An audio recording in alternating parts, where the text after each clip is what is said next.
Masih bingung menyelesaikan aksi nyata pada pelatihan mandiri? Atau tidak lulus validasi?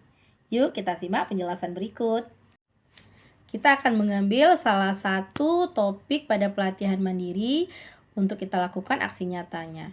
Di sini Cigu akan mengambil contoh pada topik refleksi diri. Pada topik ini terdapat 4 aksi nyata yang bisa kita lakukan. Kita pilih salah satu mana yang kira-kira yang bisa kita lakukan.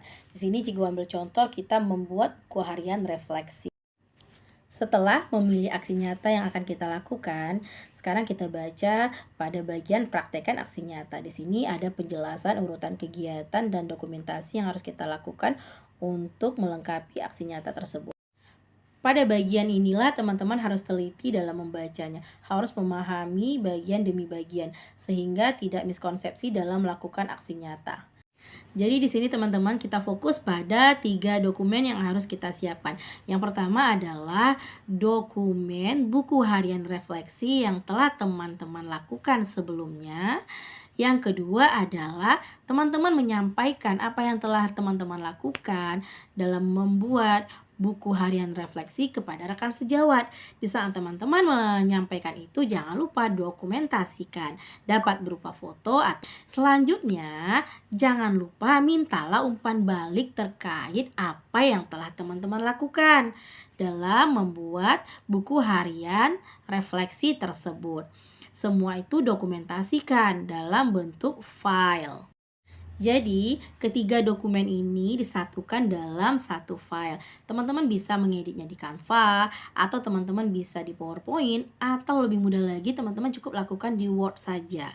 Ya, lampirkan tadi foto bukti buku harian refleksinya, foto teman-teman ini saat menyampaikan kepada rekan sejawat, dan umpan balik yang telah teman-teman minta, bisa itu dalam berbentuk WA ataupun yang teman tulis, itu difoto, dilampirkan di situ. Jadi dalam satu file itu ada 3 yang harus teman-teman lampirkan. Apakah materi-materi refleksi itu perlu? Tidak. Materi-materi refleksi misalnya dijelaskan pada bagian awal itu tidaklah penting. Yang terpenting adalah 3 dokumen ini. Teman-teman, pastikan sebelum mengunggah aksi nyata teman-teman pada bagian ini, teman-teman harus memastikan dokumen yang akan teman-teman lampirkan itu jelas dan terbaca. Seperti tadi buku hariannya, saat memfoto itu jelas dan terbaca. Foto teman-teman saat menyampaikan kepada rekan sejawat itu juga jelas. Apalagi umpan baliknya itu juga harus terlihat jelas. Jangan sampai blur dan tidak terbaca. Setelah itu teman-teman bisa mengupload ke bagian ini. Ingat ukurannya 10 MB. Jika file teman-teman terlalu besar, bisa dikompres dulu untuk mencapai 10 MB. Setelah file tadi diupload, jangan lupa tuliskan judul aksi nyatanya. Biasanya Cigu membuat judul aksi nyatanya sesuai dengan bagian di atas, membuat buku harian refleksi. Selanjutnya yang tidak kalah penting adalah bagian deskripsi dan refleksi. Di sini sudah ada pertanyaan pemandu, teman-teman tinggal menjawab pertanyaan 1, 2, dan 3 tersebut, isilah di kolom di bawah. Refleksi begitu juga, teman-teman tinggal menjawab pertanyaan 1, 2, dan 3. Jelaskan. Teman-teman, ingat pada bagian ini jika teman-teman tadi melakukan kolaborasi saat melakukan aksi nyata, tolong bagian ini jangan sampai sama deskripsinya karena bisa terdeteksi plagiat.